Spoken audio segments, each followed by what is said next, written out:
Alam po ba ninyo, simula po nung pumutok sa internet itong September 23, 2025, Rapture,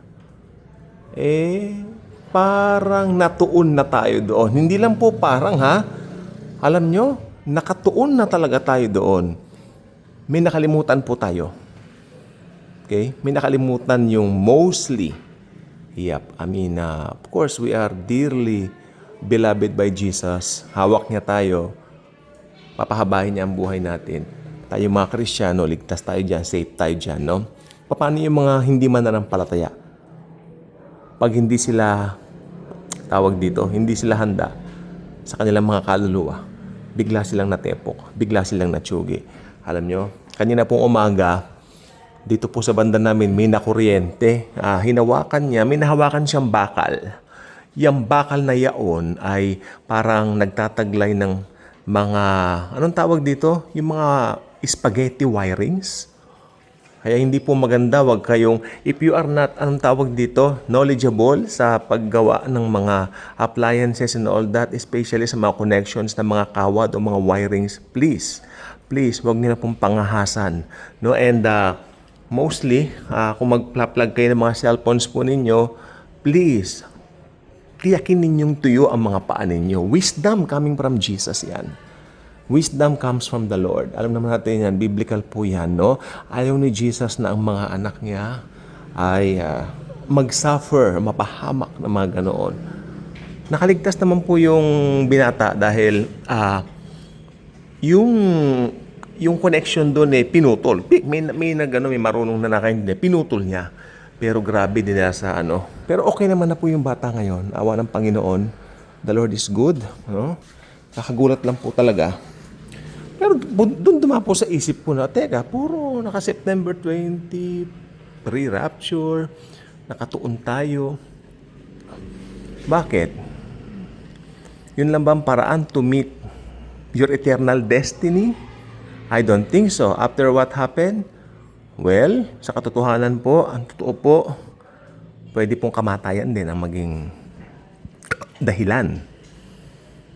Kung ang namatay ay mananampalataya, automatically, pagkamulat niya ng kanyang mata, si Jesus na ang kaharap niya. Alam niyo po ba si Jesus talaga? Di ba? To be with the Lord, sabi ni Pablo. You will see Jesus. Mostly, sa rapture. Siyempre, ayun ang panalangin natin para hindi na tayo abutan ng physical death. At paano naman kung halimbawa talagang matanda na rin at nainip na sa kahintay sa rapture, 90 anyos na at bumigay na yung katawan. That's the time para, di ba, pag may nangyari o kinuha na siya ng Panginoon, makikita niya na si Jesus. In a way na namatay nga lang siya. Di ba, mara-rapture din naman siya. Babalik, bibigyan na siya ng bagong katawan. No? So, kaya wag natin kalilimutan yung pag-preach ng gospel. Mostly ngayon, Kristiyano, pinag-uusapan po rin September 23. I-share natin ang good news. Ano ba ang good news? Alam niyo po ba kung bakit may good news? Kasi, unang-una, nakababad sa bad news ang mga tao. May katotohanan na bad talaga. May katotohanan na bad news. Ayan ay ang mga tao ay, walang matuwid, wala kahit isa. Okay? Ang mga tao ay may Adamic nature ng isilang. Isipin ninyo, kaya nga hindi pwedeng magligtas ang mga mabubuting gawa o ang rehilyon Kasi ipinanganak ang lahat ng tao may Adamic nature. Paano may ligtas ang sarili mo sa pamamagitan ng iyong mabuting gawa? At sasabi mo, nawawala ang salvation. Pag nawala ang salvation mo, you believe in that lie, nawawala ang salvation, ika mo, nawawala, tapos tatrabahuhin mo, ikaw na ang nagligtas sa iyong sarili. Hindi na si Lord Jesus. We need Jesus because we cannot save ourselves. Hindi natin kayang abutin ang Diyos, hindi natin kayang abutin ang standard ng Diyos, kaya ang Diyos ay nagkatawang tao. That's Jesus. Pumunta siya sa mundo. Sino ba nag-create ng mundo? Si Jesus. Pumunta siya sa sariling kanya, pero nireject siya ng sariling kanya. He created this world, pero hanggang ngayon, nire-reject siya ng world. Kaya nandito po tayo mga Kristiyano, tayo ang gagamitin niya to share the good news sa buong mundo. Ang dali pong gumawa ng YouTube channel. Gusto niyo po ba? Ano po kung maungusan niyo pa yung mga subscribers po, hindi po ako nakikipag-compete. Ano kung mas marami kayo makuhang views sa akin? Gawa po kayo, malay nyo. May kakayanan din kayo mag-preach. Merong implanted talent ng Panginoon sa mga puso ninyo. It's not just a talent, it's a desire to spread how good Jesus is sa buhay mo. Gusto mo bang sabihin ang kabutihan ni Jesus? Why don't you create your own channel? Sana yung tamang hangarin. Dito sa YouTube kasi, most likely, maging popular, maging sumikat. Pero hindi naman tayo ganun. Hindi tayo kain ng sistemang yan. Hindi tayo ganyan ng sistema natin. We're not like that. We belong to the light as He is in the light. Sino yung light? Jesus. Kaya don't forget to share the good news dahil nandiyan pa rin ang, di ba? Paano pag dumatay ang physical death sa mga tao? Namatay sila. Tsugi. Pag natsugi, hindi mananampalataya ng Lord, Hades na. Nagwe-wait ng right timing. Naks naman ha. Para anong tawag? Maghihena. Tandaan ninyo, totoo po yung mga yan. It's not something na nakakatawa. It's true.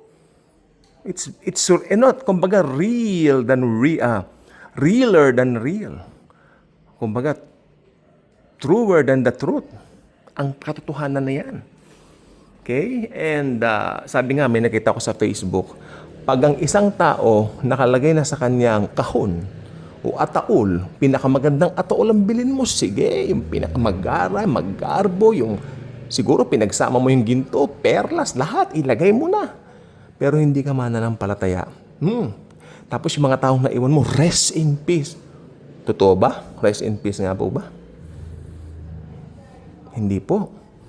Without Jesus, without His finished work on the cross, not applied to you, you're still in your sins. And sabi ni Jesus, if you will not recognize me, you will die in your sins. Sabi dun sa mga religious leaders nung kanyang kapanahunan. Kaya, if you have Jesus, doon lamang masosolve ang sin problem. Kaya yung mga pinakamagandang ataol nakalibing sa pinakamagandang sementeryo, alam ninyo, nasa impyerno po sila, sa Hades. Wala po doon sa impyernong kakalug-kalug na may mga apoy-apoy. Wala pa. Hades lang. Kwan pa lang, medyo patikim. Patikim pa lang. Kayo naman. Darating din dyan. Alam niyo po ba kung sino mauuna dun sa Hades? Sa Gehenna. The Antichrist and the false prophet. Ayun sa pag-aaral. Kaya inaaral po yan. Kaya ako po, pansinin niyo po ako, hindi po ako pumapatol doon sa mga nagko-comment sa akin na hindi maganda rito. Yung kinokontra po nila yung aking sinasabi. Kasi ako inaral ko po ito. May mga libro po ako. Kinakalkal ko nga Alam niyo po ba yung iba nabasa? So, parang yung sulat ko parang, thank God at nandiyan naman po yung YouTube. Nandito pa rin yung YouTube. Marami magagaling na eschatologist pa rin akong, like Dr. David Jeremiah, the best. The best. At sino pa nga ba? Marami. At ano pa? Saan pa tayo napunta yun? So, ayan po sinasabi ko po sa inyo. Hindi ko po pinapatulan yung mga nagko-comment sa akin ng mga parang negatives dahil ang tagal ko pong inaral ang mga ito. Sila po kasi pag may nakita lang na verse, parang gusto nila, yun lang. Hindi naman nila yung konteksto. They are not rightly dividing the scriptures. Alam nga makipagtunggali ako, alam nga makipag-debate ako ang layo, ang dami kong inaral dito. Paano ko maano lahat yon? Ang pag-aaral po ng Biblia, hindi lang po one sitting, pagkatapos kukuha ka lang ng mga talata at mga verses, hindi po. Ano mo yan?